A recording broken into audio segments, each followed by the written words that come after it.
மந்தாகினிங்கிற நதி. நதி கரையில ஒரு பெரிய பாறாங்கல்லு, அதுல சீத்தை உட்காண்டிருக்கா, ராமன் உட்காண்டிருக்கார். ராமன் சீதையனுடைய மடியில தலையை வச்சுன்னு ஆனந்தமா தூங்கிட்டு இருக்கார். அப்ப காக்கை வடிவத்துல ஒரு அசுரன், ஜெயந்தன் அவனுக்கு பேரு, இந்திரனுக்கு பிள்ளை. அவனுக்கு ஏன் புத்தி அப்படி போச்சோ, அவன் ஒரு காக்க வடிவத்தை எடுத்துட்டு தாயாருடைய திருமார்பில வந்து மெதுவா குத்தினா. ரத்தம் அப்படியே ஒட்டிண்டுது. ஷூ ஷூன்னு ஓட்டி பார்த்தா காக்க போல ராமனை எழுப்பிட்டான். சமயா போதித ஸ்ரீமான் சுகசுப்த பரந்தபா. அழகா தூங்கிட்டு இருந்த ராமனை வேற வழி இல்லாம எழுப்பிவிட்டேன். இந்த சரித்திரம் எல்லாம் அசோகவனத்துல சீதை ஹனுமானிடத்தில் சொல்லுகிறாள். அந்த இடத்துல இல்லை, நடந்த சமயத்திலேன்னு பார்த்தா அயோத்தியா காண்டம் ஆரண்ய காண்டம் கிட்ட வந்திருக்கணும். ஆனா அங்க இல்லை.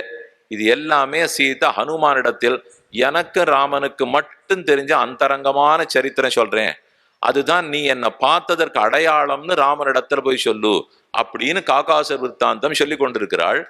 காக்கை மேல அம்ப விட்டா எடுத்து அது சுத்துறது. ராமனுடைய பானம் பின்னாடி பின்னாடி துரத்தின்றே போறது.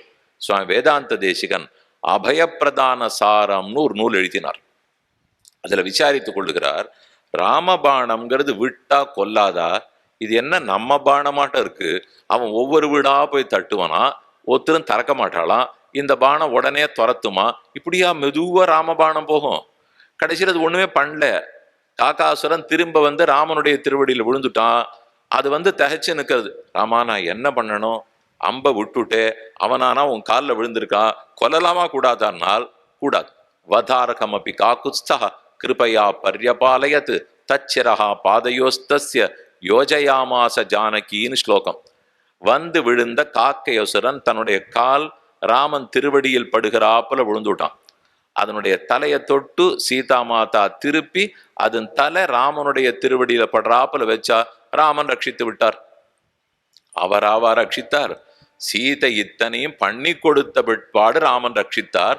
ஆனா நமக்கு வேற கேள்வி இருக்கே, அப்ப பானம் என்னாச்சு? விட்ட பானம் வீண் தானே. காக்கையை காப்பாத்தி விட்டா எடுத்துன்னா பானம் வீணா போயிருக்குமே, போச்சு. பானம் வீணா போட்டா தோத்துற மாட்டார், அண்ணால் தோற்பார். ஆனா சரணாகத்தனை ரட்சித்து விட்டேன்னு ஜெயிப்பார். அந்த ஜெயந்தான் அவருக்கு வேணும்.